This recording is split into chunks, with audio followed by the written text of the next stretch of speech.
everybody here. The coordinated effort has put together a great night for tonight. It's going to be about senior awareness. So tonight we want to talk about getting educated, educate ourselves on our resources, how to connect, how to look for the awareness of needs. We have resources from Adult Protective Services here. We've got the South Carolina Department of Aging, WellCare, counseling services, transportation, and health resources here tonight. So when we're finished, you can go back there and see those tables and talk to everybody. But without further ado, Gail and I are going to go ahead and get started. We want to share with you something that we recently dealt with and thought that this would be a great night to present this call that we just had over the 4th of July weekend. This is very close and near and dear to our hearts. So we want to share that story with you all. And once again, it started with a call. So how it first started was on July 2nd. Our other partner who is not here, Josh Eller, which some of you may know, may not know, he got a call late that evening from one of our patrol officers in reference to some elderly women that were here in Myrtle Beach. They came down from Virginia. They came down here to, I guess, go on a little adventure is what they told us, and kind of do their last hurrah. They range from 70 to 82 years old. So they kind of had some hiccups along the way, and we're going to explain that as we go along. They had some hiccups along the way, and they were stranded. They were out on the streets. So that's how we first, as law enforcement, came encountered with them. Like I said, we got that call July 2nd. So on July 3rd, we came to work on July 3rd, myself and Gil. We started first thing in the morning. What we did with the information that we had, we started doing what we call is doing some history, doing some investigative work, and looking into everything to see what we could find out about these young ladies that were here. You'll see up here that we have named them Golden Girls. That's what they were to us. They were Golden Girls. And how we have this on here, just to give you guys a little synopsis of everything, why we're calling it Act 1, Act 2, and everything like that. Miss Norma, the lady in the green, through this whole adventure, she said that she wanted to write a book. So this is kind of in tribute to her as an act. So Act 2, here we are, July 3rd. Gil and I were doing some research, doing the history, doing the investigative part of it all, trying to find out where we could find these women. We did our homework, we ventured out, and we located them at 17th Avenue South and Ocean Boulevard. So when we arrived, this is what we saw. Initially, I'm sure everybody looking at this, you're probably feeling the same thing that we did. Our heartstrings were pulling at each other, and for me, my dad was 83 when he passed away. My mom was 78. So when I'm looking at this and I'm looking at her, I'm envisioning my parents. I just lost them. It'll be 3 years coming in August. Lost them 5 months apart. So this was very touching for me, and I wanted to make sure that I could do what I could do for these young ladies to try to get them some help. So when we encountered them,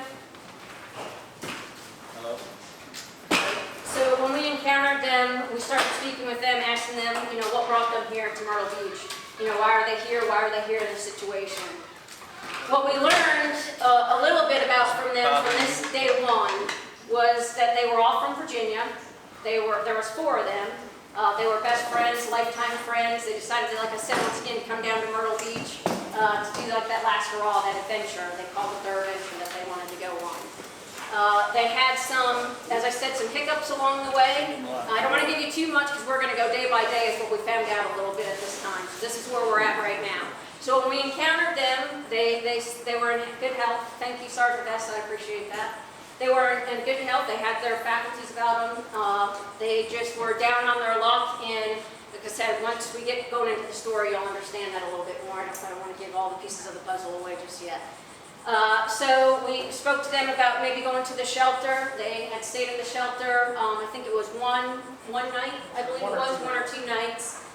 So they weren't necessarily interested in going back to the shelter. They wanted to try to figure this out on their own. They obviously, I can speak for my parents at that age, and that generation, they didn't ask for help. My parents never asked for help. They were very proud So that's what I was encountering when we were speaking with them.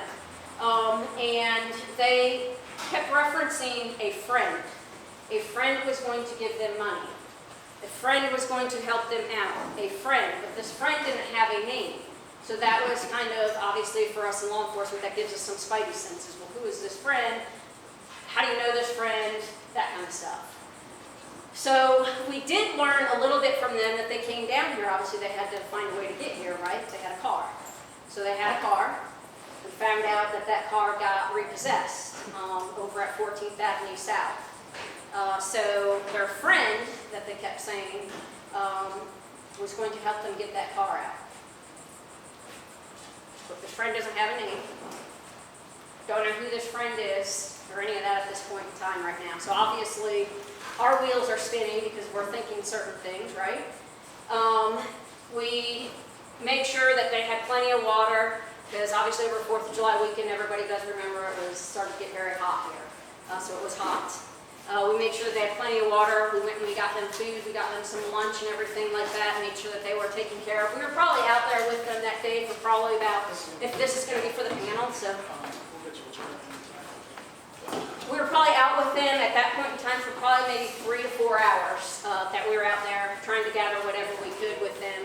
We did learn from them at this point in time that their fourth friend, her name is Wanda, she ended up going back to Virginia. She ended up getting a bus ticket and went back to Virginia. So we didn't know anything about Wanda other than that she came down here to go on this adventure with these young ladies, with our Golden Girls. But she did not want to be out here like they were.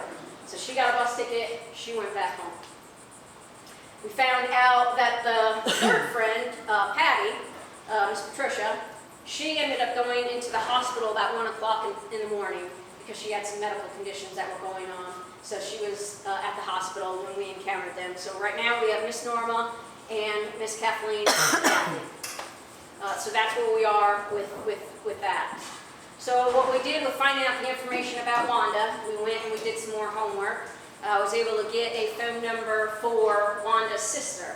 So we called Wanda to kind of find out, you know, what brought these women here, what's going on, why are they here, why are they not going back to Virginia, right? So from what Wanda was telling us, she said, I don't want to speak out of turn because that's not, you know, what I would do. She goes, I don't know exactly if this is true or not. She goes, but I've heard it's some type of scam. I said, well, what do you mean by scam? And she goes, once again, she goes, I don't want to speak out of turn because I don't know factually what that means or what's going on. She goes, I just know that there's some type of scam as to why they got here, and now they don't have any of their money. What we found out was they sold everything that they had. They sold their house. They sold the car that they had.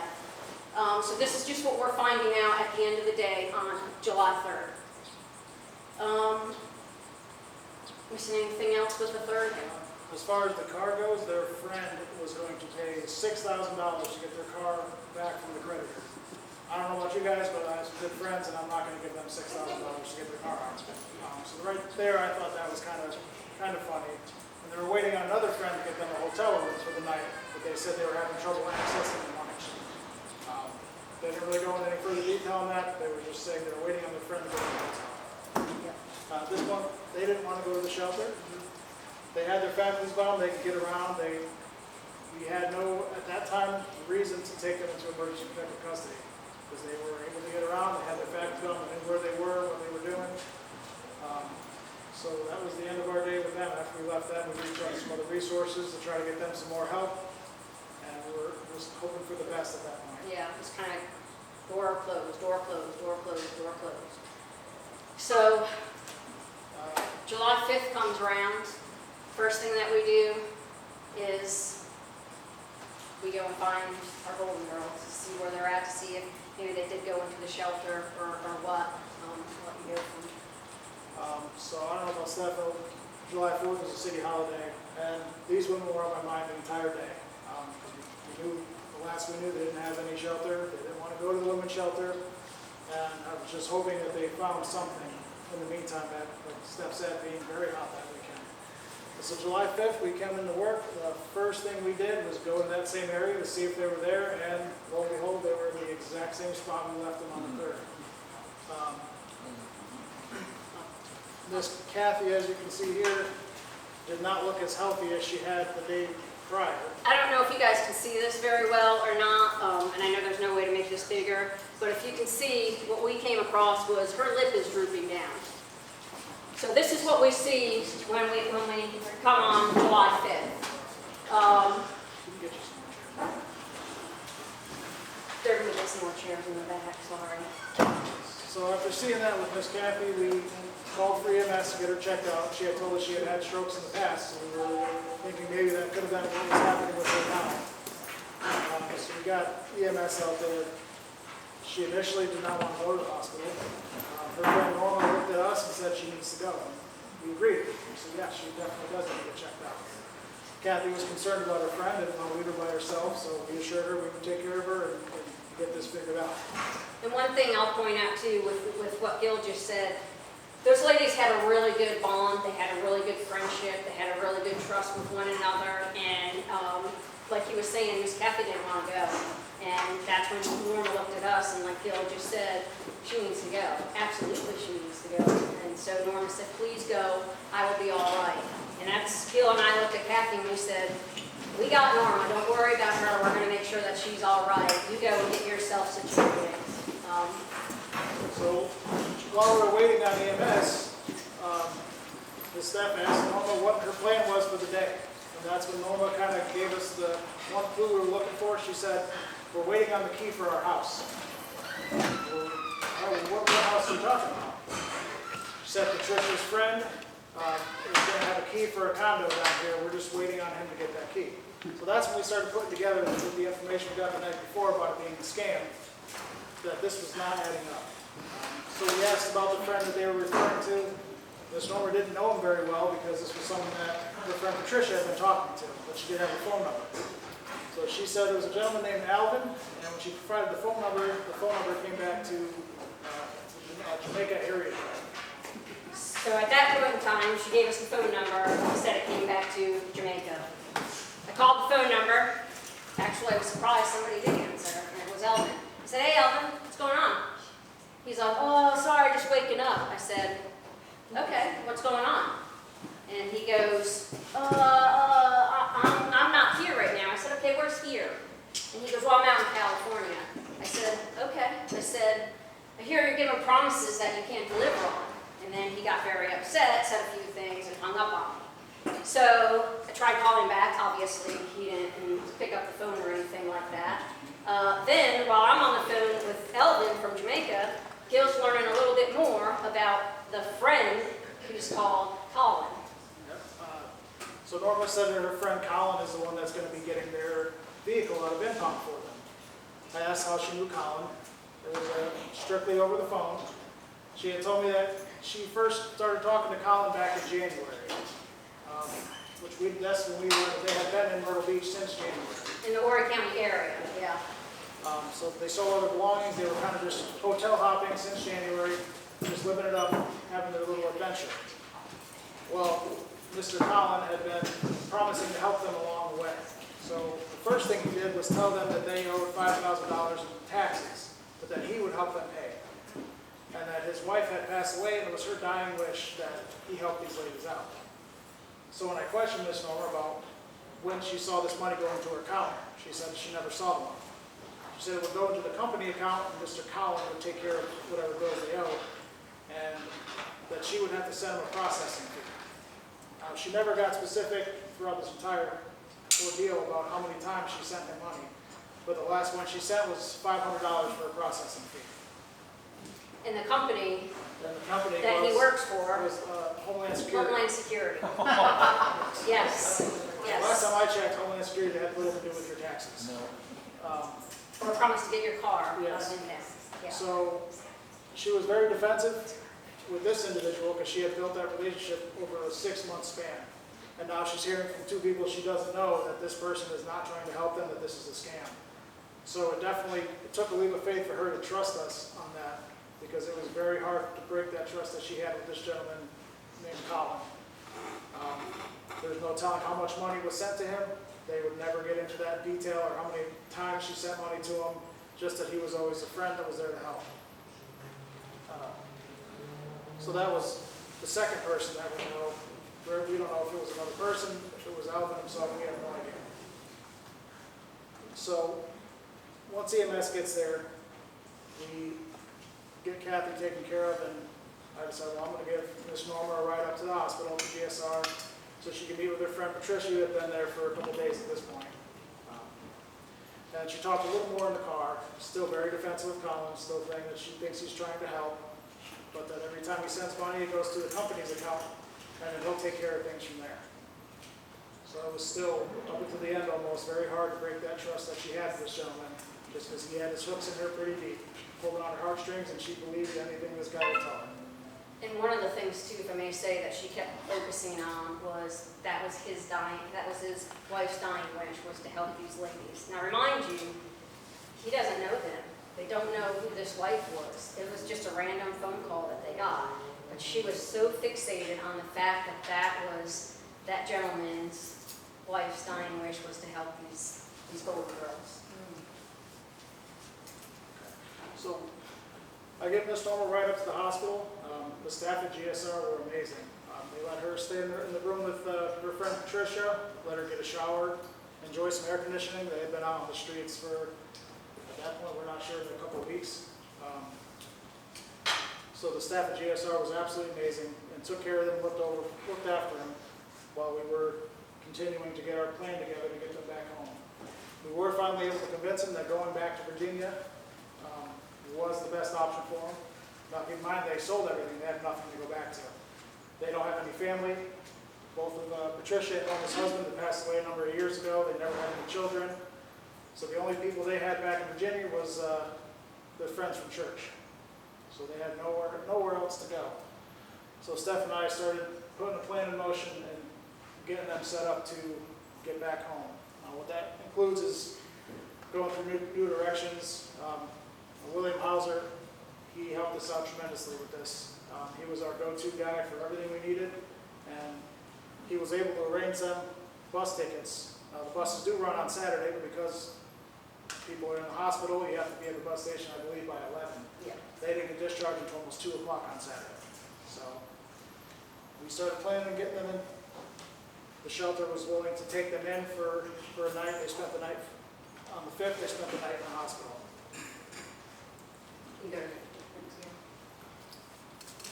So on the 6th, which was a Saturday, we got the call around 2 o'clock from Norma. She texted me and just let me know that everyone was discharged and they were ready to go.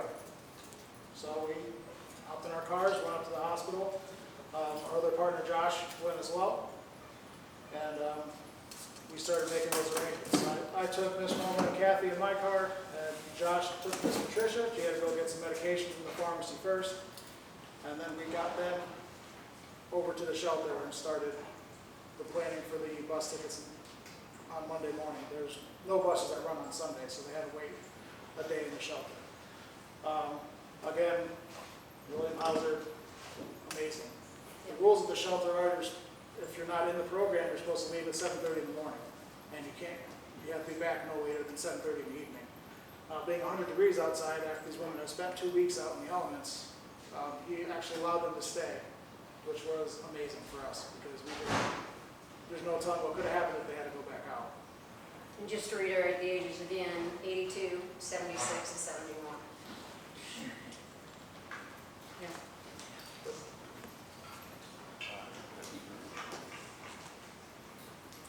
So Sunday, July 7th, again, no buses running. This was a day where they got to rest, get some much needed sleep. Being on the streets, I'm sure they got very little to no sleep at all. So they were able to stay inside, enjoy the air conditioning, and just kind of relax before their trip home. We, Gil and I, throughout the morning and evening on that Sunday, we kept in constant contact with them via text message. So we were in contact with them, making sure everything was okay and whatnot, just to make sure that they were okay. And just that they were getting the rest that they needed, and to let them know that we would be there on Monday to pick them up and get them to the bus station so they could get home to their church family. They were very, like I said earlier, very embarrassed, I guess, to go back to Virginia because they didn't know what their friends or their church family would think. Never any time did they lose faith while they were here at all, and they understood that they needed to go back to Virginia. And I remind you, Miss Norma worked 40 years for the government in Maryland. Patty and Kathy's husband served in the military. I'm not sure exactly what the jobs were for Patricia and Kathleen. They all had pensions. They all got Social Security. We do not know at this time what these so-called friends took from them. They would not give us any of that information to try to look into that and help them with that. But just want to say that these women were very brave. Said they sold everything and they were out here, and we just had to figure out a way that we could help them to get them back to Virginia, to get them back to that church family that they so missed and wanted to be back with. Also, on the way, going back a day on the Saturday, when I was bringing them to the shelter from the hospital, Miss Norma got a phone call while she was in the car with me. And I couldn't hear what the person was saying, but she said, I can't do that right now, but within the hour, I'm going to make sure that gets done. And she told the person on the phone, I'm in the car with the policeman right now. The call ended very shortly after that. So I asked her who was on the phone, and she said this was a friend of Kathy's. So this was the third person. They wanted her to turn Wanda's phone back on. Wanda's the young lady that went back home to Virginia. They wanted her to turn that phone back on so they can send money to her phone so she can get it back to that. So my next question was, well, what did he say when you told me you were in a car with a police officer? And his response was, well, don't tell him who I am. But that's how I was able to say, Ms. Norma, if he was trying to help and you were in a car with a police officer, he would want to talk to me to try to figure this out. Right. The fact that he doesn't want me to know who you're talking to shows that he does not have your best interest. And I also explained, you don't send money to a phone, you send it to a bank account. So he was trying to get back in touch with, most likely probably get back in touch with Wanda to continue whatever scam he had going on, which we didn't find much out about him. So that's 3 different people that were all taking advantage of these ladies. So This is Monday, July 8th. We get I think she called you and said, she did. she called Gil and said that they were ready to go to the bus station, get picked up, and go to Virginia. So go and pick them up. Gil goes and picks them up. He gets another officer to help them picked up. I think I was actually in court, and as soon as I got out of court, as soon as I got there, they pulled up. So we got to see our Golden Girls. This is them. As you can see, they're all smiles. That's Miss Patricia down there at the bottom in the pink, standing by herself. And then on the bench, it's Miss Norma, Patricia, and Miss Kathy. So they were ready to go back to Virginia. They were ready to start, like Miss Norma said, they were ready to start that next act, that next chapter of their adventure. She's looking forward to writing a book, she said. She did have a notepad where she was taking down all of her stories and her adventures. And Gil and I, if she does do a book, we will be the first ones to purchase that book from her, because it is going to be an amazing story to hear their trip from Virginia all the way here to Horry County, and where they are today. So we were graciously able to reach out to the bus driver with Greyhound Bus. Anybody who works for Greyhound or has family or friends or anything like that, please give them a big hug and a kiss from us, because they were absolutely amazing. These young ladies had to take 4 different pit stops before they could get back to Virginia. They didn't get back there until the following afternoon. But Greyhound, that bus driver, we explained to him what was going on. When they got to Charlotte, he took those young ladies, made sure that they got to their terminal where they were at, passed it on to the next driver. So they did not miss that bus. They got on the bus. The whole time that they were traveling, we told them that please either call us or text us when you get to each of your destinations so we know that you're okay and where you're at. And they did. They let us know that, hey, we just arrived in Charlotte. We don't board to, whenever. We're on the bus. A lot of it was much needed rest and everything like that. So they were excited and happy to get back there to meet. Who was waiting for them was their pastor, Dr. Mark Finch. He was able to go to Virginia and pick them up at the bus station there in Virginia. He put them up in a hotel. and they took them to go get clothing, any type of, goods that they need to make themselves at home, so to speak, I guess you'd say, food. And then they're going to help them start looking for an apartment. So they're apartment hunting as we speak. We still continue to stay in contact with them. So we want to make sure that they are okay. One of the things that we stress, obviously, you need to close your bank accounts. You need to close those phones out and get new phone numbers. And start that whole new process over again. I don't know if Gil mentioned it or not, but Miss Norma said, well, can I just change my password? No, absolutely not, because they can get in there and change it back and change it to whatever they want. You got to get all new stuff. So they are bound and determined to do that. They had they said it was fun on the bus getting back to Virginia. So we were sad and happy because we truly really connected with these Golden Girls. And we created a good bond and relationship with them, and we are going to stay in contact with them for some time now. And also, as you can see, they didn't have much luggage. Everything they owned was in the car. They got repossessed. Yeah. On Saturday, Steph and I actually went to the store and got them some clothes because they had nothing but was on their backs that they've been outside in for 2 weeks. So this was the beginning of their journey home. Like she said, they let us know every stop. One of those stops is at 3:30 in the morning. And Ms. Norma texted me, I made sure my phone was up, volume was all the way up, so I could wake up and respond to her and let her know. Make sure that I took a picture of their itinerary so I knew when the next bus was leaving, so I can remind them to make sure they got home safe and sound. One thing that's amazing, I think, about these three women here is that through everything they've been through at their age, they stay positive through everything. They've never lost faith, which is incredible considering what they had been through. Again, huge thank you to William Hauser and Reverend Dr. Mark Finch. Those two men helped them tremendously. It was truly amazing to see that work out for them. We put trust up there because trust worked in two different ways for them. They trusted the wrong people initially and ended up in a terrible situation. And Steph and I only had a matter of hours and a couple days to kind of gain their trust to believe what we were telling them and understand the situation they were in so they can get their lives back. These women lost everything. They had in the car, it was gone. We had no way of getting that back for them. So it's amazing that they were able to trust us after all that and get their lives back. And their friendship. They never once heard them bicker or argue. They had a very strong bond together, the three of them. It was actually pretty amazing to see it. After going through that, you'd think there'd be some bickering or arguing or pointing fingers and blaming each other, and there was absolutely none of that. And it was great to see. It was very, very tight bond, very tight bond. So that is our story that we wanted to share with you all. This was just before they got on the bus, and I whispered to Miss Norma, I said, Godspeed, my friend, Godspeed. So very proud of these women.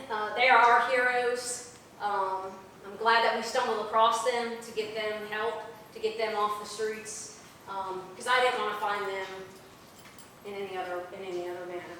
I wanted to make sure that they got back home, back safe, and to start that next chapter of their lives. And like I said, if she writes a book, it's going to be awesome. It's going to be good.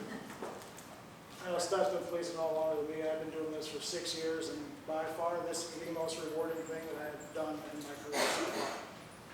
It was just great to actually be able to make a difference in someone's life, because who knows where they would have been if we didn't come across them. So that is our story. Thought it was great for senior awareness. It just goes to show that there's people out there that are going to prey on you and take your kindness and run with that and, steal you, rob you blind, and you don't realize it, that they're taking everything from you.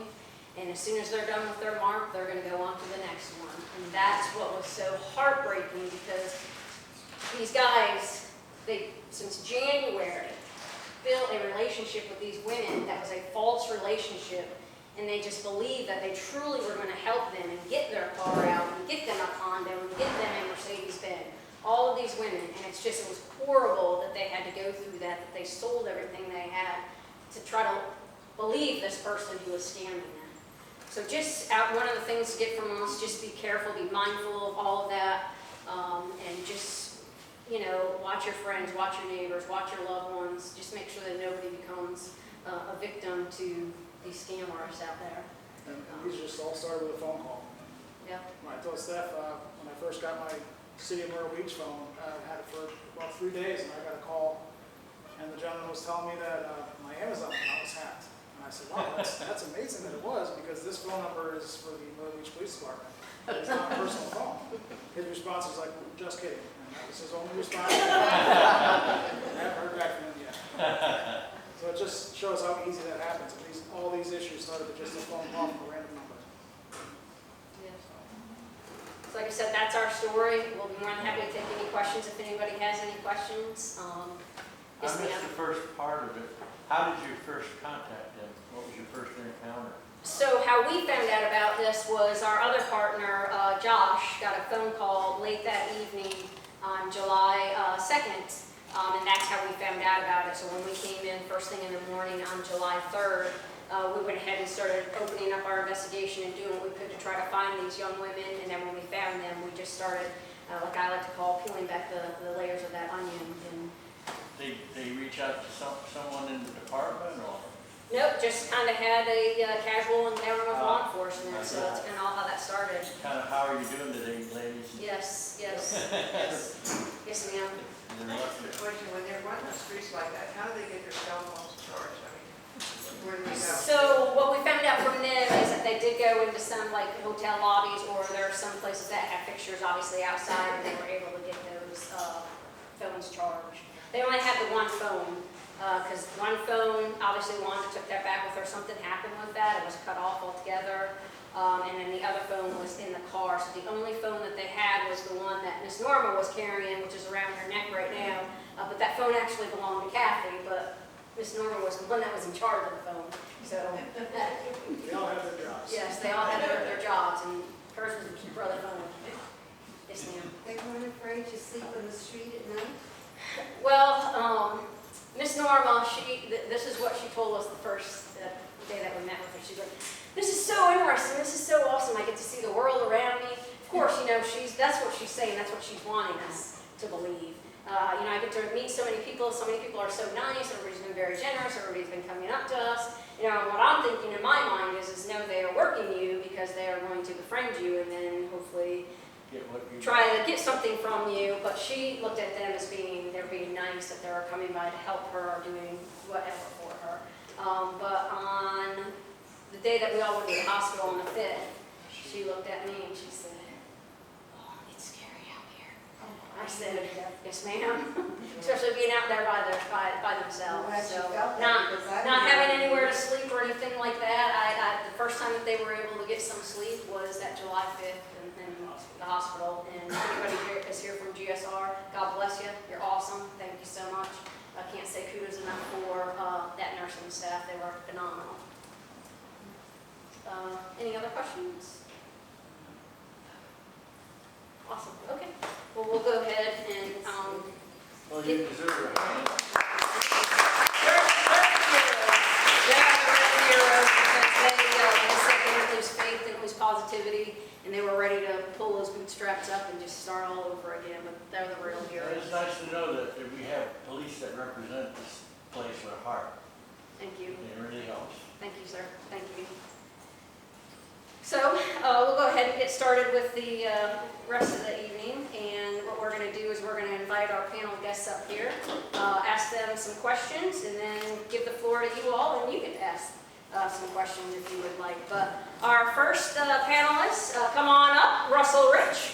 He is the Director of Community Relations for Adult Advocacy, Department of Social Services. Please give Russell Rich a round of applause. Anywhere you want. You can pick the first seat. Okay, I'll grab this one. All right, contestant number 2, we got Gina Waller. Gina Waller is a public health professional who specializes in health education and promotion. With over 17 years of experience, she has served several years as a lay stakeholder in science and research for the American Heart Association and has assisted with healthcare program development with numerous coalitions in Horry County since 2009. As a Coastal Carolina University alum, Gina has poured her knowledge and experience back into our community while focusing on grassroots efforts. She currently lives in Myrtle Beach, South Carolina, and is the Director of Business Development for the Lighthouse Behavioral Health Hospital. Please give Ms. Gina a round of applause. Next up, we have Elaine Gore. Mrs. Gore is the Deputy Director of the Horry County Council of Aging. Thank you. I'm gonna pass the mic over to you. Before I start, just keep in mind, it's been a long day. There's some big words, and I'm a cop, so if I stumble, my apologies. Next, we have Ms. Patsy Alexander. Ms. Patsy is the Senior Community Advocate for the Center of Counseling and Wellness. She has over 20 years' experience in substance abuse, behavioral problems, marital issues, and life transition concerns. 30 years? Okay, so they got that wrong. That's not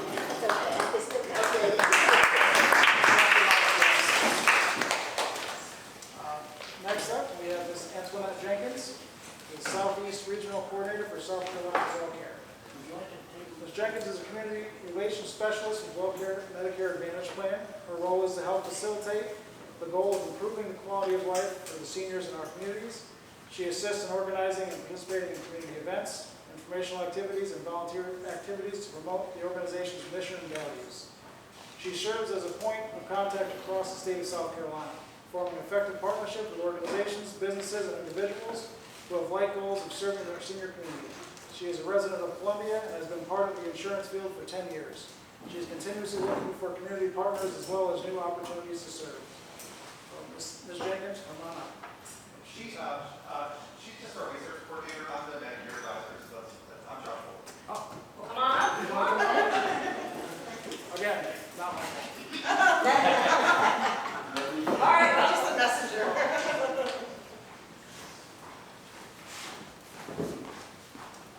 Next, we have Barry Robinson. Is he here? He's with the Little River Medical Center. He's a licensed social worker and has been for over 18 years. He has served as a behavioral health therapist at Little River Medical Center for pediatrics and EIS team. He's been able to provide health education to patients, individual counseling, and lead interdisciplinary support teams to increase pediatric care, early intervention services, and crisis/trauma care, such as mental health, complications of poverty, substance abuse, senior behavioral health, stigma, LGBTQ community, and/or diagnosis of HIV/AIDS. He has been able to talk and engage with clients with extreme effectiveness and critical thinking skills due to his vast experience in nonprofit organizations, hospitals, and inpatient psychiatric facilities in over 6 states. Similarly, his tenure has a recent caseload of 150 clients that motivated clients to take responsibility for either managing their disease or improving their quality of lives. A round of applause for Mr. Robinson.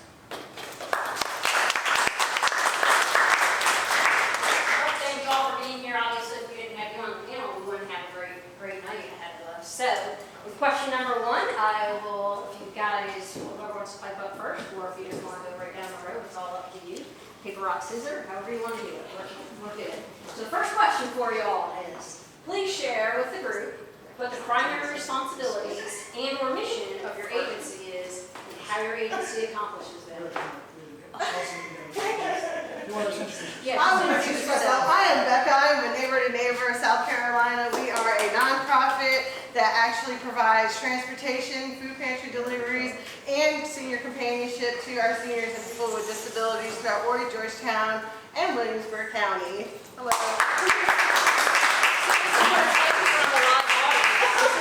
It's all live, so yeah. So, anybody like the water, we have some over here. Yes.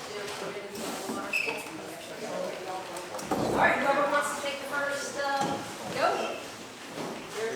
Number 8? Yeah, absolutely. Please share with the group what the primary responsibilities and or mission of your agency is and how your agency accomplishes this. Okay.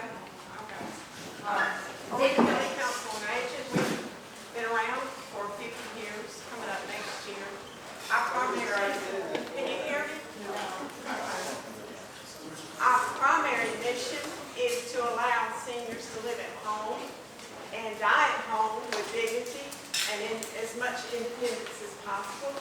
We serve currently about 2,500 meals a week to elderly folks at home, and about, I would say, 1,500 at the senior centers, which there are 11 in Horry County. We have senior centers strategically located all over Horry County where a senior can go and have a hot meal. We have transportation to and from the senior center. We also provide medical transportation.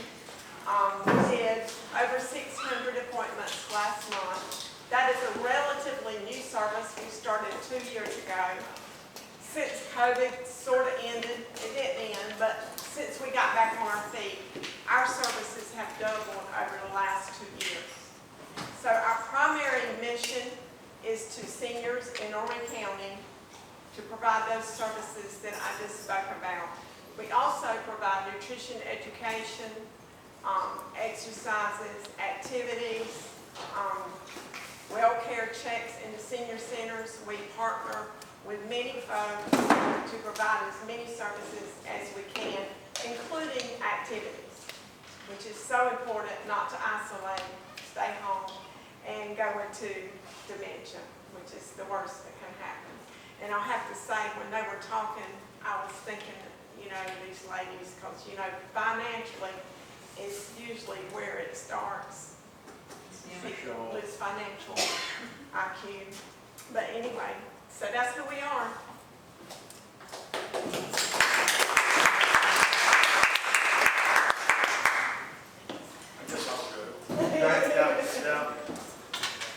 How y'all tonight? I'm Russell Rich. I'm, like I said, the Director of Community Relations for Adult Advocacy, or APS.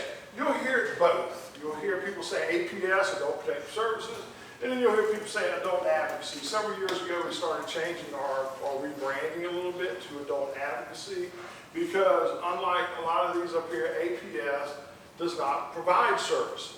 A lot of people don't know that. A lot of people think that Adult Protective Services or Adult Advocacy is a service provider, but we are not. Although we're under the DSS umbrella, our role is that of investigators. We investigate allegations of abuse, neglect, exploitation of vulnerable adults.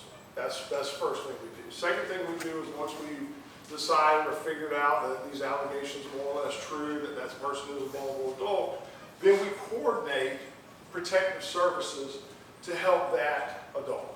So that's kind of what we do. A lot of people think that we have all these services within our umbrella of what we do, but we don't. But we do operate a lot in the community. My role is community-based.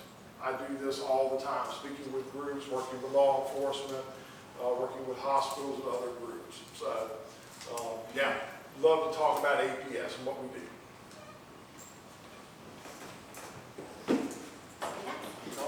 Hi, my name is Gina Waller. I'm the Director of Development at Lighthouse Behavioral Health Hospital. We are a behavioral and mental health hospital that is located in Conway, South Carolina. We not only serve all of South Carolina, but we also serve North Carolina as well. Something different about us is that we serve 12 and older, and we have a specific geriatric unit that we serve for our community. Now, it's very important to know that no matter what age you are at, you can always become into a mental health crisis. If you've lost a loved one, if you are on the early onset of dementia, we can help with those type of situations. We've been in the area for many, many years. Recently have new leadership, and we've been expanding our resources and our different therapies that we offer. We not only offer mental health, behavioral health, we have dual detox also on site, and we have outpatient services as well. My name is Josh Bullock. I am a Medicare advisor with WellCare Medicare Advantage plans. WellCare is a multi-conglomerate, big box Medicare Advantage plan. But we're in South Carolina competing. We're on, last year they hired a team of people for the first time. Their plans are competitive with United and Humana and some of the other bigger plans. Our dual Medicaid and Medicare plan are actually, I think, is the best one on the market because it comes with unlimited dental, meaning there's no limit to the dental work you can get done in a year, which includes dentures and implants. Vision services, debit card, spendable money on a monthly basis.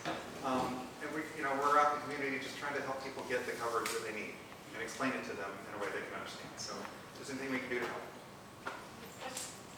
Yes. If we contacted you, could you do the research, because I'm a WellCare member. And of course you get notice and it usually goes up, and I analyze the plans, but it does get overwhelming. Oh, yeah, of course. Is that something Yeah, that we absolutely. could reach out? Happy to help, yeah. That always happens around the holidays. We also Enrollment. so we only do Medicare Advantage, we don't do supplements, but we do a prescription drug plan, Right. which goes Yeah. with the supplement, and it's 50 cents a month, so you need it. But the dental is important. Call me. Okay, yeah, I'll get your number. thank you. I'm Rebecca Bova. I am the Director of Administration at Neighbor to Neighbor. So Neighbor to Neighbor offers a variety of services to our seniors throughout the community and also people with disabilities, as well as our veterans. So it is all volunteer driven. Our volunteers actually go and take our clients to their doctor's appointments, to grocery shopping, even just going to the beach or just getting out of the house. They're also providing food pantry deliveries, so we are in partnership with 11 of the food pantries that are throughout the area, throughout the counties. And our volunteers go and pick up food boxes and actually go and deliver them to our clients' homes. We also have a program which is called our Companion Program. It's through AmeriCorps.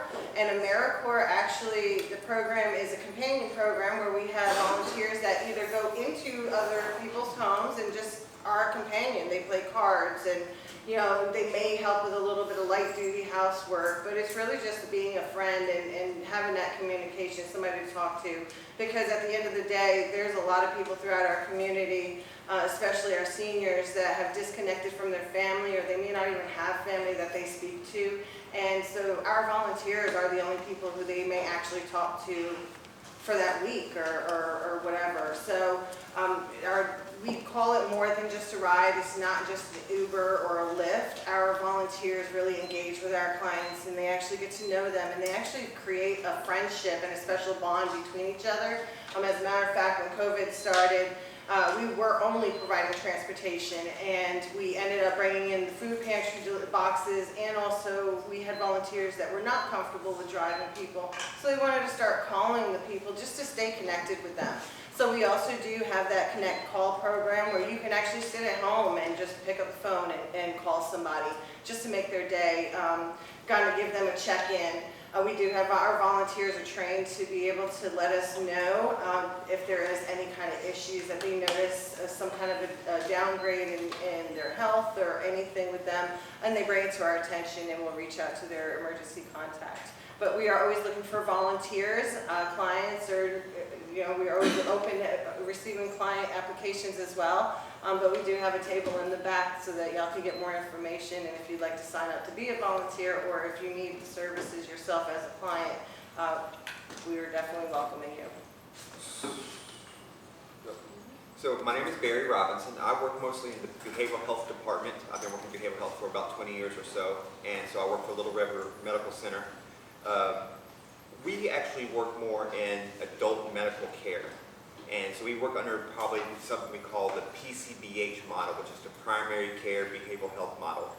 And we work in the PCBH model, everything kind of comes under the PCBH, which is the primary care at the top of the triangle, and that comes down through that funnel.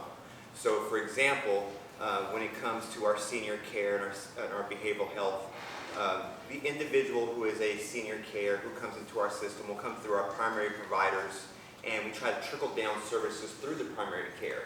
So if someone comes through the system, they will meet our primary care provider first, and we'll start looking through that system to find out what other additional services they might need.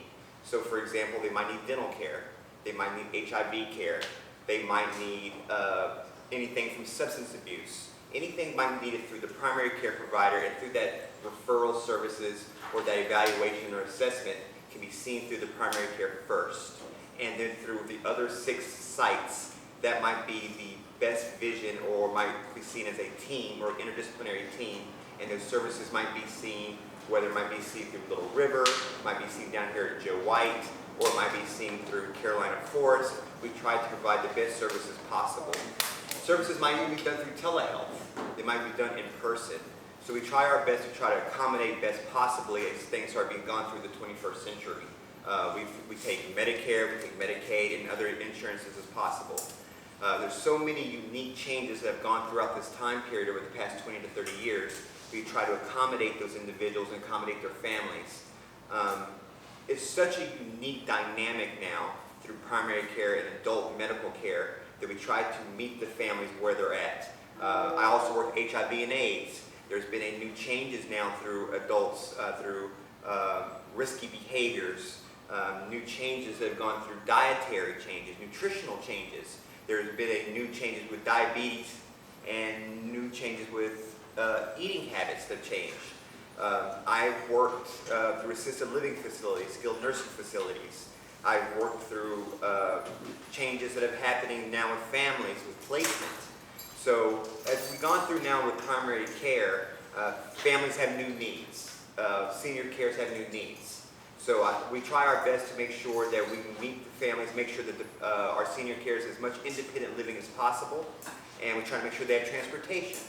So in primary care, we try to make sure we meet the family where they're at, person and environment, and where they're necessarily needed. And we try to make sure we keep information, education, and do as much as possible. So. I'm Patsy Alexander, and I'm a licensed independent clinical social worker, and I've been in practice a little over 30 years now. I'm also a third-generation native of Myrtle Beach, and so I've seen quite a lot of change over the years. Part of what I do is I am a contract therapist with the Center for Counseling and Wellness, and we have 5 sites up and down the beach. We're a nonprofit agency, and our mission is to bring hope and healing to the mind and body and relationships. And about a little over a year and a half ago, we received a grant from United Way to provide, it's called our Breaking Barriers Grant, and this has become my little side job along with a number of other counselors in our agency, that we ride as crisis intervention therapists with the Myrtle Beach Police Department. Right now it's mostly on weekends, may expand that at some point, but we interface with a lot of other agencies in the community, and we provide counseling services for the homeless, for the uninsured, for the underinsured,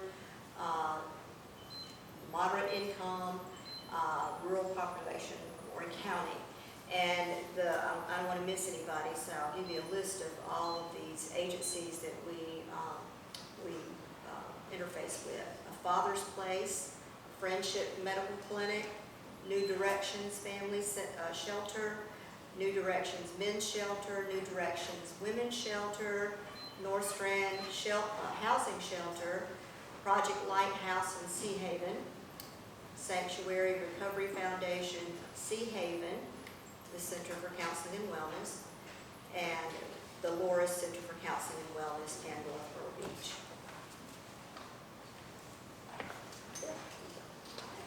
Thank you all. Question number 2 for you all is, what service areas, types of services do you find are most common when working with our aging population?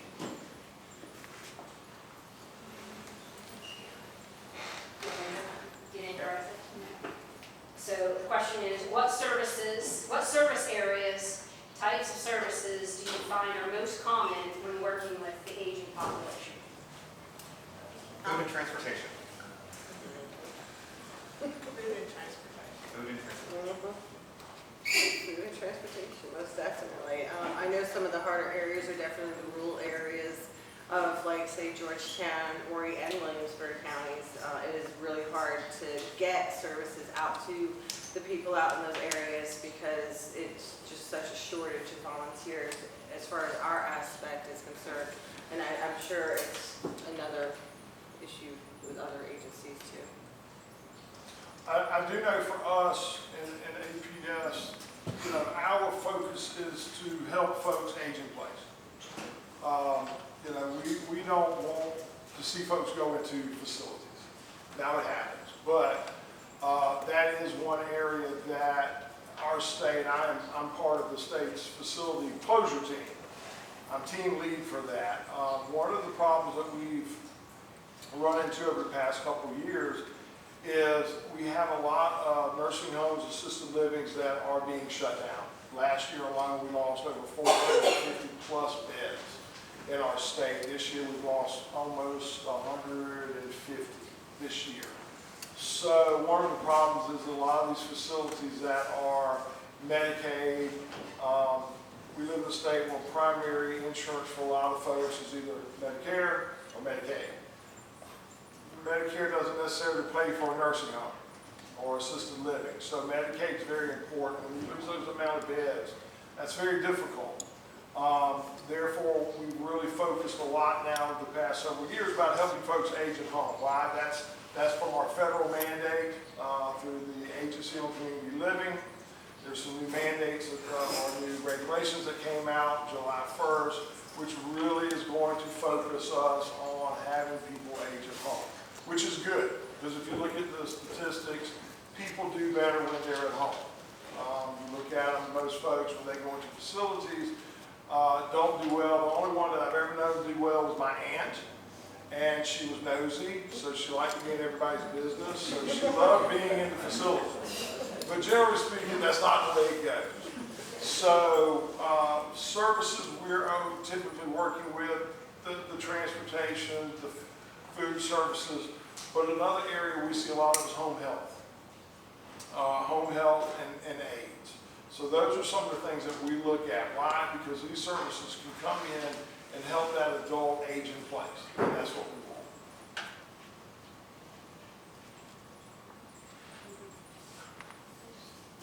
Yes.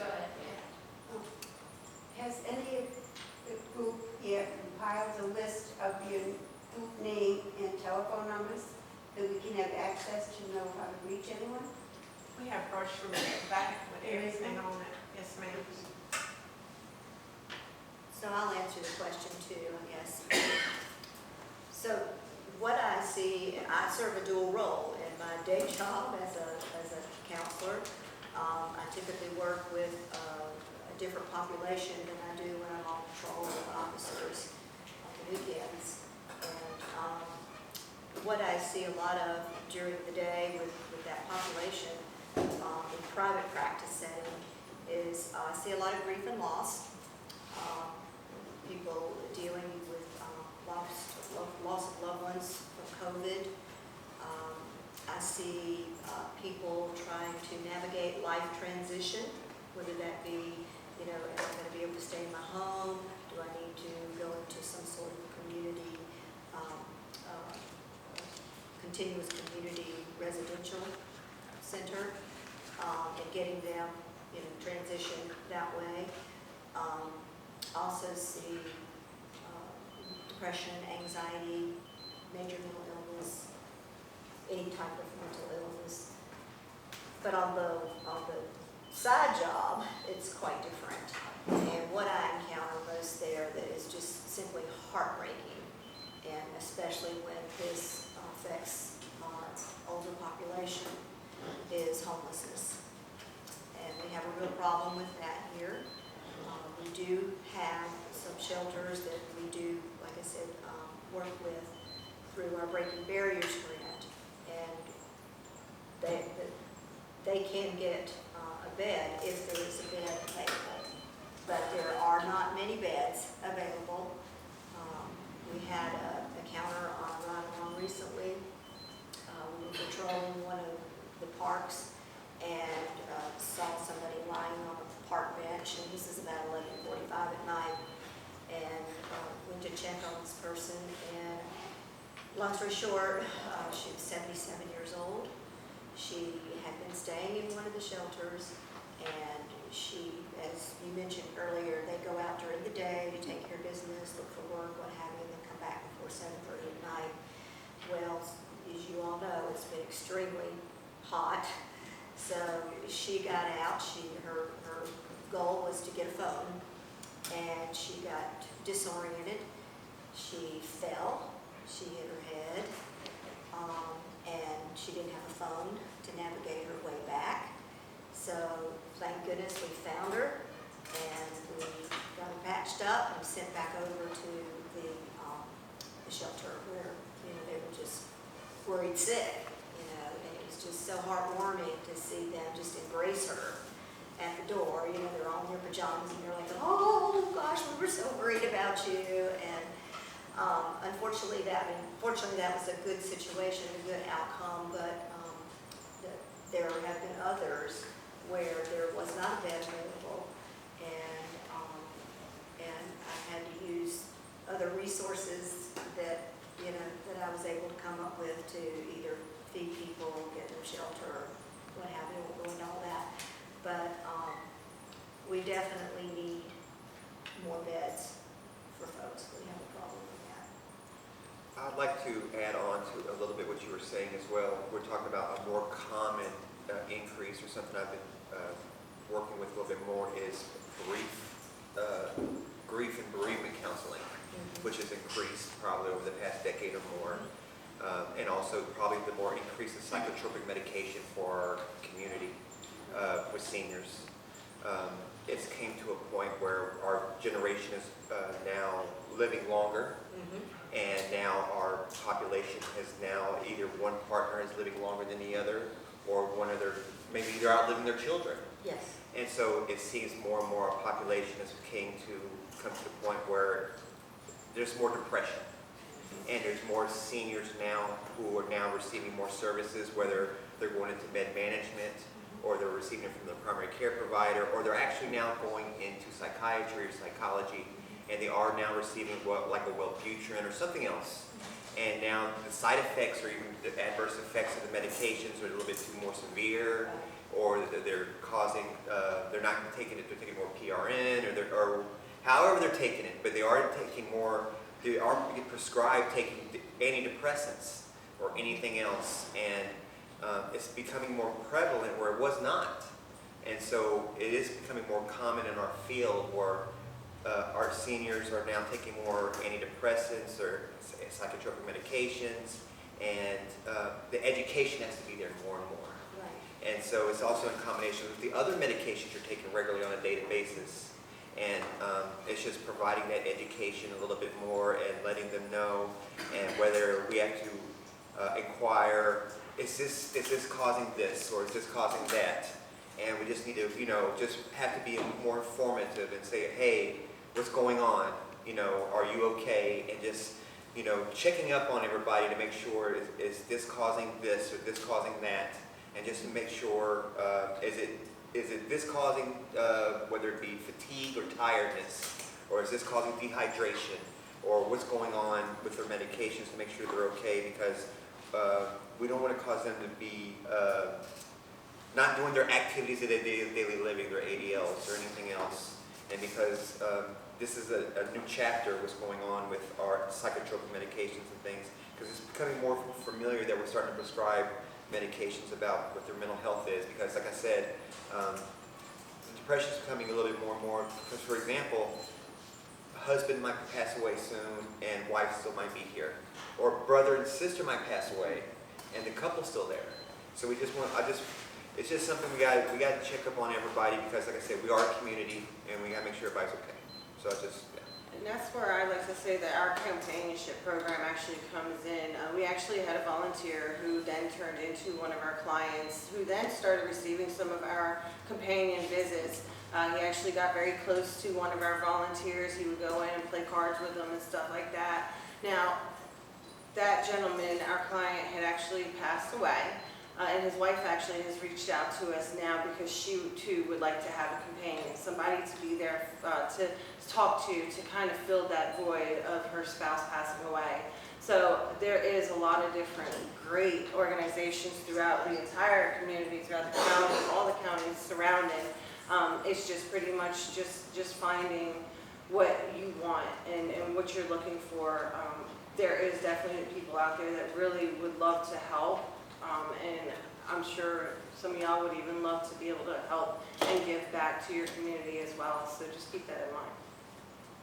I have something to add to that. I kind of want to circle back to what the officers were talking about with their Golden Girls. Now, those Golden Girls did not have families to support them. Something that I want to stress to anyone in here that is, elderly, 65 and older, and we're talking about how Mary just said everyone is living much longer, okay? Well, sometimes our minds can't keep up with our age. So I really want everyone to really think about that. Where are you going to be in your 80s or 90s? What is your mental state going to be like? Our brains start to deteriorate. We're talking dementia and Alzheimer's is very common. Now, it's very important too to make sure that you write out what you want to happen to you.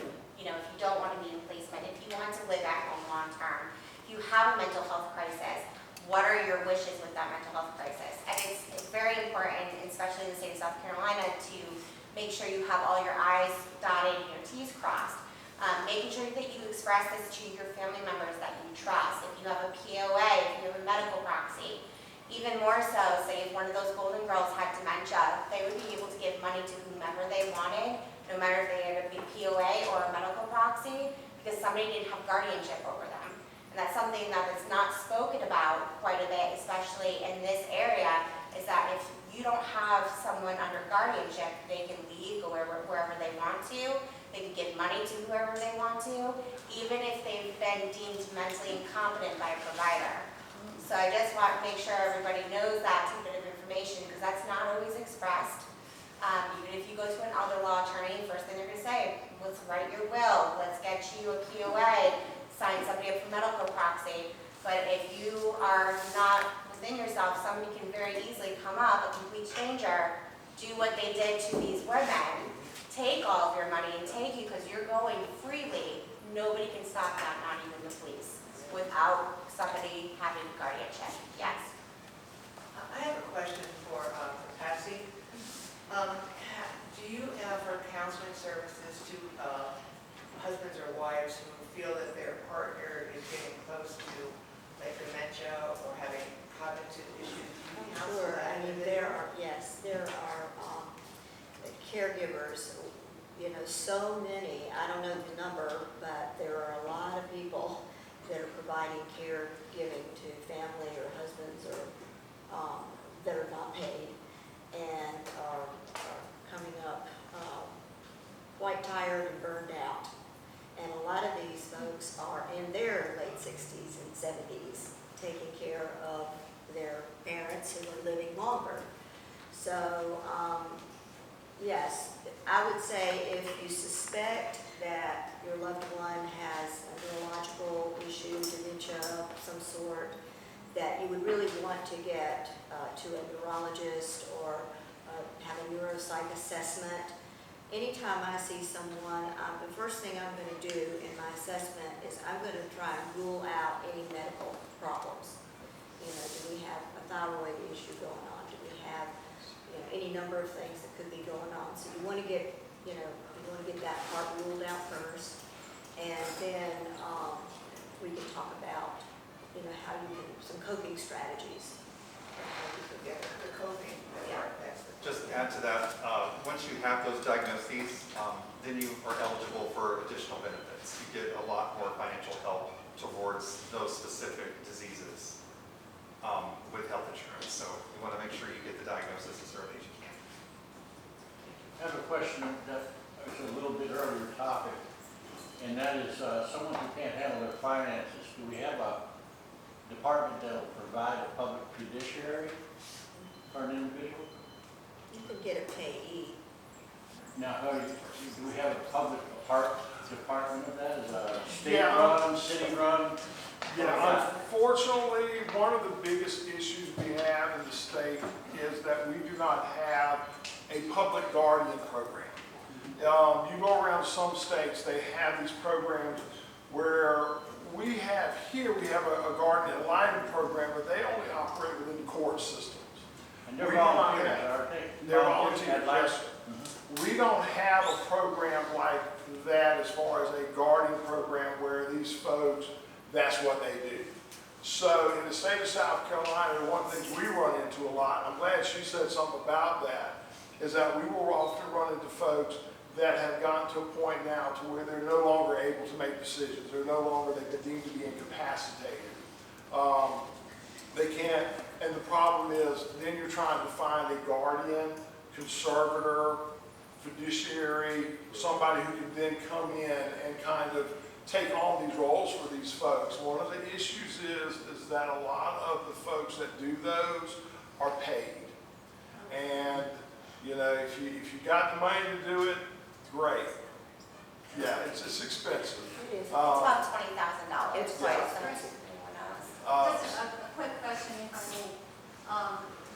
So if I have a living will and I've appointed a proxy and I'm declared incompetent by my physician, Correct. that's not enough It is not enough. in this state. It is not enough. That's My mother was that's able not- to leave with 4th stage dementia from my home. So with a you would be stranger. looking for a guardian for me when I've made my wishes known. Yep, I have that It's in not here. what I trust. Absolutely. Unless you have guardianship. How can I help change that? You would, if you got to that point, you would have to appoint guardianship. Now, it's different from state to state, but it's a very painful thing. I took care of my mother for 9 years. She had 4th stage dementia. An estranged family member was able to come to my home, and because she was willingly wanting to go with this family member that I hadn't seen her in probably 15 years, the police could not do anything. I had POA, medical proxy, and I haven't spoken to my mother since. And they were able to now they weren't able to get most of her stuff, but they were able to get her social security, money, you name it. So This which happens of 2 years. these agencies here would help us negotiate getting that guardianship if it became necessary by the right person? That's a good So I question. should somewhere declare, my daughter will become my guardian. Yeah, and that's usually, like I had that in the POA paperwork, and that's something to talk to an attorney about, and it's a hard situation, because again, it's a state by state decision. I ran into the same problem. My grandmother had Alzheimer's. I was her POA. Now, in the state, there's a couple things. Unless that POA's been registered at clerk of courts, it's no good. Also, one of the issues, and I've had folks bring me POAs written out on napkins and crayon. No, it's not legal. The other issue is that with her Alzheimer's, the issue I ran into was that she had not actually been deemed to be incapacitated by the doctor. Now, although we saw the signs, and anybody who lives with a loved one that has Alzheimer's, dementia, one of those, you see it, you know. But she would get phone calls from people who would call and say, "Oh, Miss Brown, I've got a great deal for you." And she would just give them her phone or her bank card number. Yeah, I mean, she would just give it out. The one that kind of triggered everything was AT&T when they offered her unlimited international calling for $400 a month. And I finally went to a friend of mine who's a elder justice attorney. I talked to her, and we were talking about it, and I'll never forget what she said to me. She said, "Well, Rusty, here's your problem. Granny has never been deemed to be incapacitated, therefore she's never been deemed to be incompetent. Until she is deemed to be incompetent, she is responsible for those bills." And that was horrible to hear, but then she turned around and said, "But there's some things you can do. Granny's 98 years old. They're not going to collect. They can't collect. So here's what you need to do." But we often see folks that are younger than 98, that are in their early 60s, early 70s, that are facing these same issues. So yeah, there's a lot of things we need in the state that right now we don't have. That program being one. I think in the states where they have it, it's very beneficial, and that's one that we've always been kind of pushing for because we really kind of need that. Now we can do conservatives. We have attorneys that we work with that do conservatorships, but yeah, the guardian is a very, very critical piece to this. To this question that you might want to see elder care attorney. I have DPOA for my mother, and I share a healthcare power of attorney with my sister. And my mother has late stages of dementia.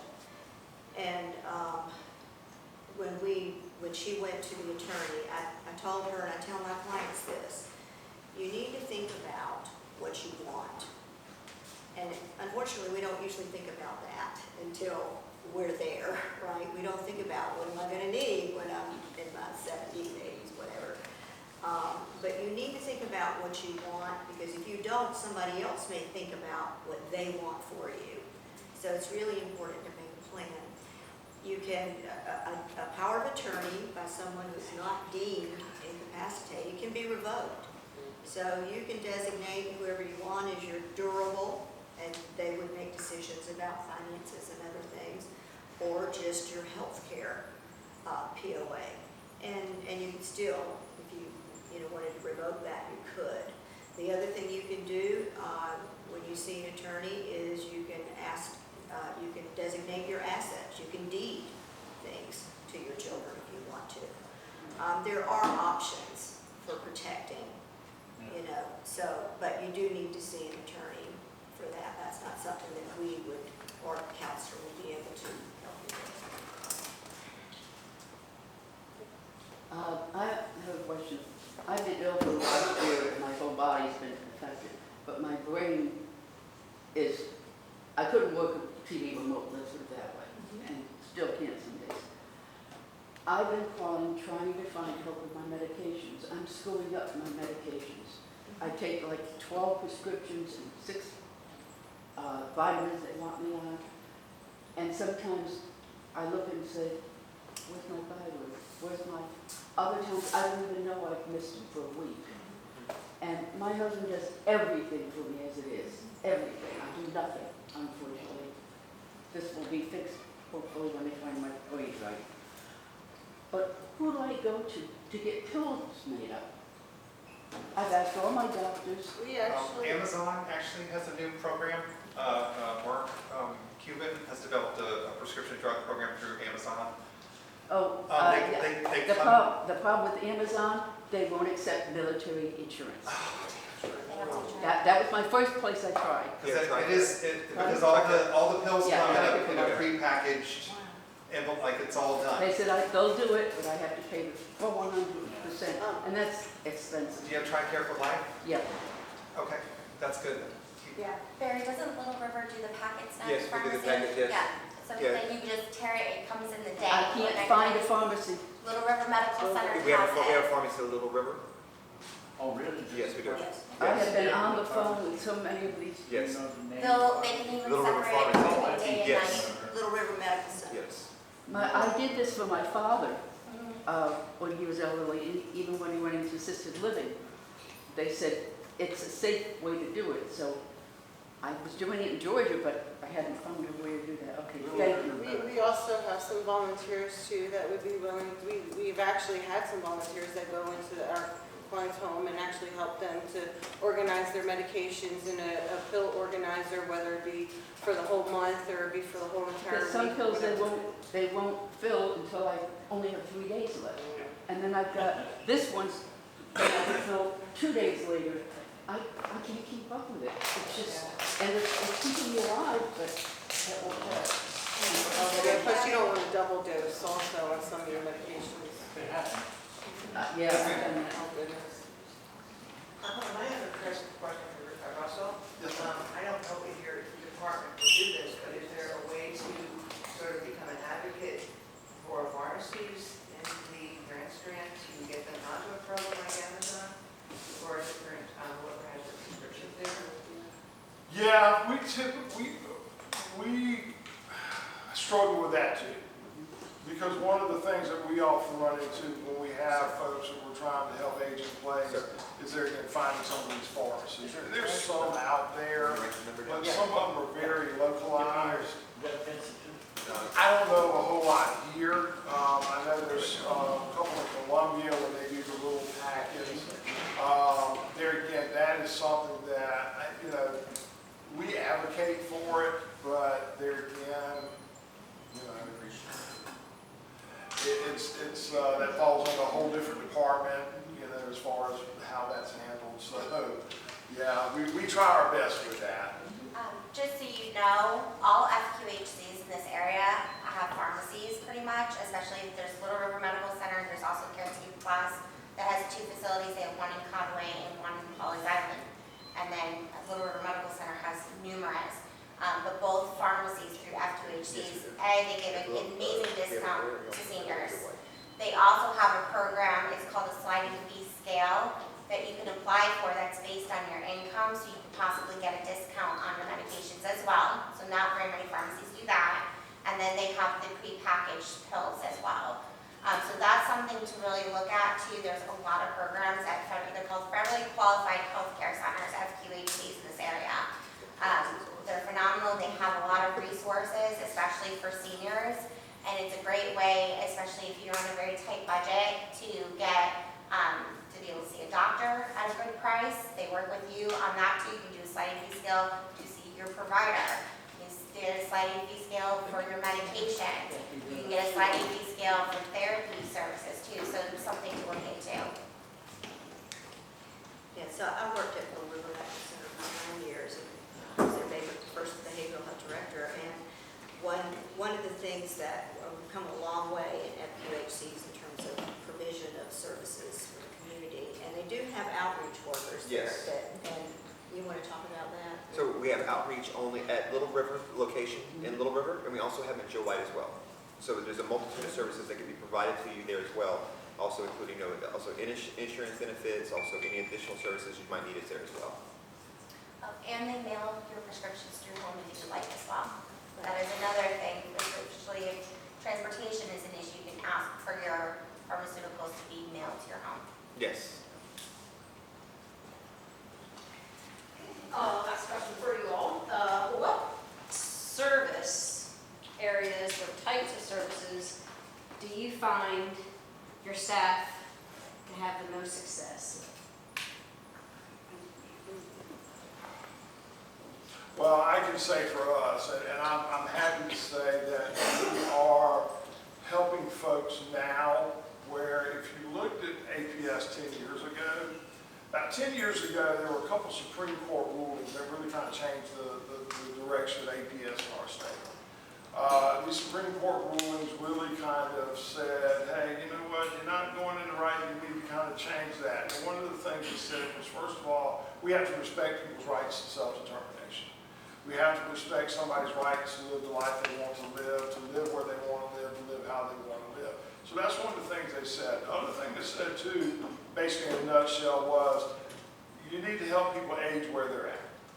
So that is something we have put a big emphasis on the past 10 years as we've grown APS. And we have now happy that we have moved APS out from the umbrella of child welfare. Because although we're part of DSS, we were always under the child welfare umbrella, and of course, we don't want to treat adults like children. So we want to treat adults like adults and give them the right to decide how they want to live their life. So we're happy that we've been able to move APS to where now we're our standalone. Now we still got a lot of work to do, but one of the things we're seeing now, and one of the things we're very proud of is that we're helping more and more adults age at home. We're now working, and Stephanie is seeing one of the meetings we have. We're doing these MBT meetings where we're bringing community partners together now to where we can come in as agencies and talk about the folks we're serving, and at that table begin to find services for these folks. So it's this focus of helping people to age where they're at, to age with dignity where they're at in their home. So we're really happy about that. We're excited about our future as well. Just to build on that, that's something that we all have been working towards. We have an organization that was started by the United Way here called HC3, Horry County Collaborative. So we all come together, and instead of a bunch of agencies being siloed, we're communicating with one another. We're figuring out where those gaps of care are happening. For us at Lighthouse, that's been the biggest change, is we've had such better communication. Not within our organization alone, but with other organizations. We're making sure that continuity of care is continuing. If you come to our facility, we're not going to just let you go back home without a plan. We have a plan in place. We're connecting you to other facilities. We're connecting you with a medical provider. If you don't have a PCP, we're calling Little River Medical Center, setting you up with a provider, getting you a counselor, making sure that you can afford your medications. We're not just gonna write a script and say, here you go, good luck. If you don't have insurance to cover that, we're gonna make sure that you're getting the care that you need, so your care is not just starting and stopping with us. It's continuing with all of the facilities that you need to be touched by. Our success is in our numbers. We make people happy. We give them relief. They're so happy when they can go to the doctor, be picked up at their front door, brought back home, not worry about it. Go to a senior center, be with their peers, make them a lot happier, not staying at home, isolating. Like I said, our numbers spell success because we just keep getting more and more and more seniors on our roster, and we'll keep going as long as we can. How well are any of the agencies connected to physician offices to make sure that the docs who are taking care of the geriatrics are knowing the services available and making good referrals? United Way actually started a program, a referral system in-house. It was free for nonprofits, and for-profits had to buy into it, but it's a communication system for us. So they really established what our line needs to be at. So we're going towards that goal right now. This just happened, I think it's only been almost 3 years now. First it was 211, and then we had this connection program for referrals, but we try to keep all of us the communication as well as possible. It's harder when you go outside of the facility. For an example, if you are at Little River and you're using all Little River resources, they all are able to see your files, your electronic files, right? We would only get to see that at Lighthouse if you did a release form. So that's very important too, is making sure to go back to your doctors and saying, okay, well, I see this counselor, this psychiatrist, I need to make sure that my files are released to them so we can keep them in the loop. So that's just important. Remember, your care is like a big circle, okay? You've got to make sure that everybody is keyed in, and that's something that you do have to take responsibility for your own well-being. You have to make sure, okay, my family is connected to my care. My doctor is, connected to my care. My pharmacy knows what my care is. My doctor knows. So you're not having any issues with any prescriptions that are filled for you, and there might be an issue there. Your doctor needs to know. Your counselor, your therapist, you got to make sure that you're bringing everything together. Your specialist need to know to make sure to go back to your PCP. So you've got to keep that circle moving as much as possible. For us, success is in explaining the ins and outs of the Medicare system. Medicare changes every year. It's complicated. It starts out complicated, it gets more complicated, and then you have to deal with all the enrollment calendar dates and what's new what's being covered this year, what's not being covered next year, and it's constant, increasingly frustrating and confusing situation for people who are mentally declining. The thing with the Medicare Advantage field in particular is that you have to realize that if you work with the plan, you will find all of the coverage you need. It's all there. So these days, people like their doctors, and they should. Everybody should like their doctor. But if your doctor's not in network, it's no reason to give up a good plan where you're going to save a lot of money. There's plenty of good doctors. I mean, I'm an advocate for staying with somebody who you trust. That is absolutely true. But when you get inside the mechanisms of a Medicare Advantage plan and some supplements, it's important to work with the plan so that you get the coverage you need, because there's a ton of benefits that you all are eligible for through those plans. For us, success is pretty much just making sure that we get people where they need to go, whether it's their doctor's appointments, to the grocery store, making sure that we get those pantry delivery boxes out to all of those clients that are in need of them. And we have what's called the unfulfilled ride rate, so we always keep an eye on that. There may be times, because we are pretty much 100% volunteer driven. We try to keep our numbers of not being able to fulfill rides as low as we possibly can. We actually are in partnership with Horry County Council on Aging, so we know that we can pick up the phone if we have a client that needs to go to, say, dialysis, and we don't have somebody to provide that ride for them. Either a staff member will step in and do that ride, or food pantry delivery, or we'll reach out to Horry County Council on Aging. Also, Horry County Council on Aging has more abilities than we do, because people in wheelchairs, we're unable to be able to transport because it's our volunteers, it's their cars, and we don't want to put our risk our volunteers hurting themselves. But Horry County Council on Aging does have those vehicles that can be able to bring the wheelchairs wherever they need to go. So, it's just trying to keep those numbers down, always trying to get more volunteers engaged. And, we have such a flexible schedule. I mean, you can pretty much volunteer whenever you want. But also, we like to know that we're serving everyone and they're able to get to where they need to go and they have food on their table at the end of the day.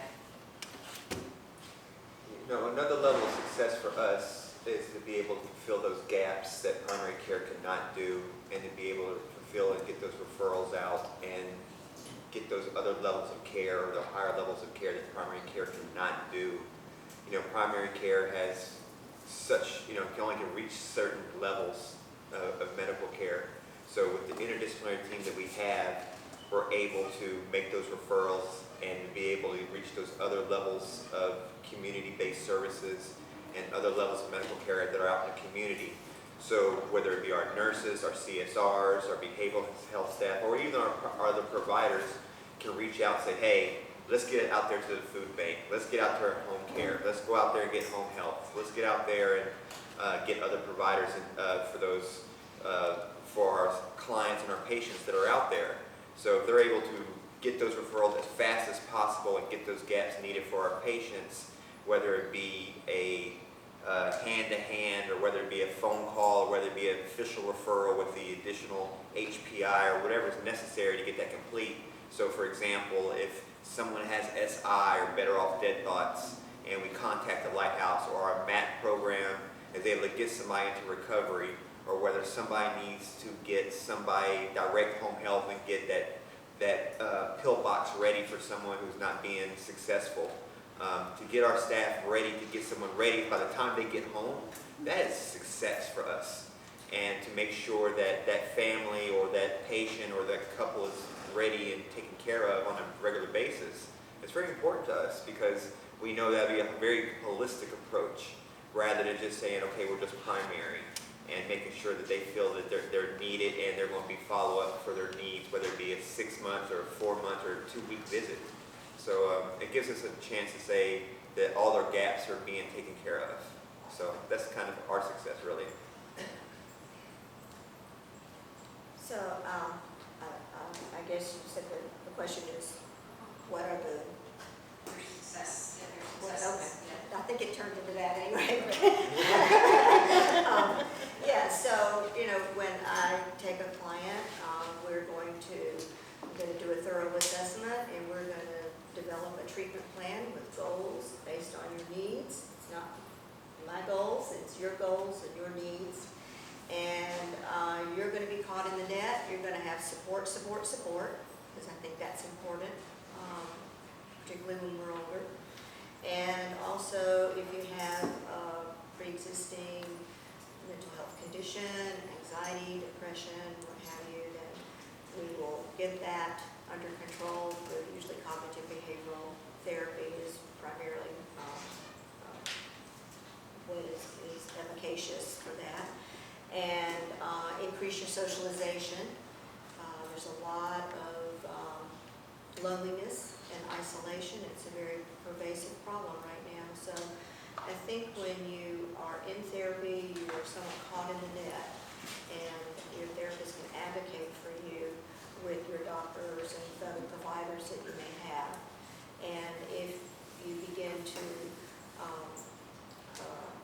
have symptoms that are concerning, then a good therapist can say, hey, I think we need to take a look at this, maybe we need a medication adjustment, or maybe, we would do some other therapeutic You mentioned that if you take a client, what are the income restrictions? Do you have income restrictions?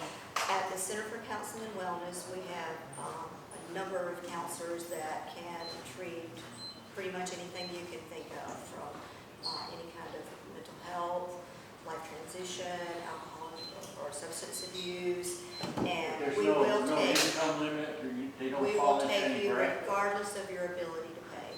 Well, what if you got too much money? See, Well, I mean, you've got insurance, so we take all insurances, so I got you. you should be okay. Any additional questions for our amazing panel? All right, we'll give everybody a round of applause. I don't know everybody in here, but I think this was absolutely awesome, and everybody did an amazing job. Just a great job, and I think everybody here learned something that's going to take something away from